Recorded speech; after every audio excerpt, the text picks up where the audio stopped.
അനുദിന വാക്യപഠനം വിത്ത് സാമീഡിയ. പ്രഭാഷകൻ 42 അധ്യായം 7 മുതൽ 10 വരെ വാക്യങ്ങൾ. വാക്യം 7.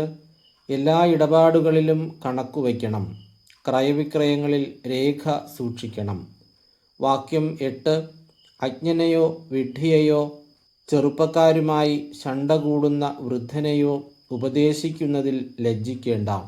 അപ്പോൾ നീ അറിവുള്ളവനാണെന്ന് വ്യക്തമാവുകയും എല്ലാവരും നിന്നെ അംഗീകരിക്കുകയും ചെയ്യും. വാക്യം 9. മകൾ സ്വയമറിയാതെ തന്നെ പിതാവിനെ ജാഗരൂകതയുള്ളവനാക്കുന്നു. അവളെക്കുറിച്ചുള്ള വിചാരം അവൻ്റെ നിദ്ര അപഹരിച്ചു കളയുന്നു. യൗവനത്തിൽ അവൾ വിവാഹിതയാകുമോ എന്നും വിവാഹത്തിനു ശേഷം അവൾ ഭർത്താവിന് അഹിതയാകുമോ എന്നും ഓർത്ത് ആകുലനാകുന്നു. വാക്യം 10. കന്യകയായിരിക്കുമ്പോൾ അവൾ കളങ്കിതയും പിതൃഭവനത്തിൽ വച്ച് ഗർഭിണിയും ആകുമോ എന്ന് ഭയപ്പെടുന്നു.